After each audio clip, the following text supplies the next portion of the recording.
মার্কিন সংবাদ মাধ্যম ফক্স নিউজের প্রকাশিত একটি খবরে বেশ কিছু দেশের মানুষের মনে শুরু হয় এক উদ্বেগ ও উৎকণ্ঠার।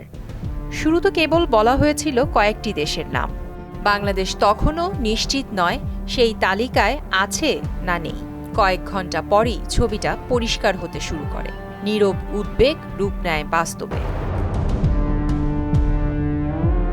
বুধবার 14 জানুয়ারি ফক্স নিউজ জানায়, যুক্তরাষ্ট্রের পররাষ্ট্র মন্ত্রণালয় ইতোমধ্যেই বিশ্বের ৭৫টি দেশের কনসুলার অফিসে একটি নির্দেশনা পাঠিয়েছে। নির্দেশনাটি সংক্ষিপ্ত, কিন্তু এর প্রভাব গভীর। এই তালিকায় বাংলাদেশও অন্তর্ভুক্ত রয়েছে। প্রথমে তারা কয়েকটি দেশের নাম উল্লেখ করলেও পরবর্তীতে নিশ্চিত করা হয় যে নিষেধাজ্ঞার তালিকায় বাংলাদেশের নামও রয়েছে। জানা গেছে, আগামী ২১ জানুয়ারি থেকে এই সিদ্ধান্ত কার্যকর হবে। নির্দেশনায় বলা হয়েছে, বর্তমান ভিসা যাচাই বাছাই প্রক্রিয়া পুনর্নিরীক্ষণ করা হবে।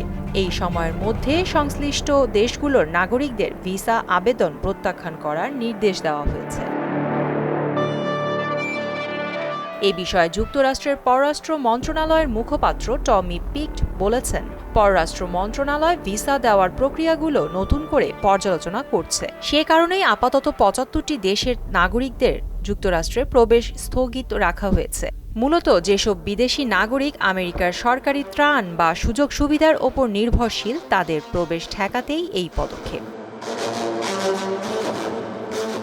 স্থগিতাদেশের আওতায় থাকা দেশগুলোর তালিকায় দক্ষিণ এশিয়ার বাংলাদেশ, পাকিস্তান, নেপাল ও ভুটান ছাড়াও রাশিয়া, ইরান, আফগানিস্তান, ব্রাজিল ও নাইজেরিয়ার মতো গুরুত্বপূর্ণ রাষ্ট্রগুলো রয়েছে। এর আগে মার্কিন প্রেসিডেন্ট ডোনাল্ড ট্রাম্প দাবি করেন, দক্ষিণ এশিয়ার দেশগুলোর মধ্যে বাংলাদেশি প্রবাসীরাই যুক্তরাষ্ট্রের সরকারি সুবিধা সবচেয়ে বেশি গ্রহণ করে থাকেন। দায়িত্ব নেওয়ার পর থেকেই প্রেসিডেন্ট ট্রাম্প অবৈধ অভিবাসন বন্ধ এবং বৈধ অভিবাসনের ক্ষেত্রেও কঠোর যাচাই বাছাইয়ের ওপর জোর দিয়ে আসছেন। তার এই ধারাবাহিকতায় এই নতুন সিদ্ধান্ত বলে মনে করছেন বিশ্লেষকরা। এই আদেশের ফলে যুক্তরাষ্ট্রে যেতে ইচ্ছুক লাখ লাখ আবেদনকারী চরম অনিশ্চয়তার মুখে পড়েছেন। বিশেষ করে বাংলাদেশের শিক্ষার্থী ও পেশাজীবীদের জন্য এটিকে একটি বড় ধাক্কা হিসেবে দেখা হচ্ছে। তাহলে কি স্বপ্ন শুধু পাসপোর্টের পাতায় আটকে থাকবে? প্রিয়াঙ্কা নিতু, মোহনা ডিজিটাল।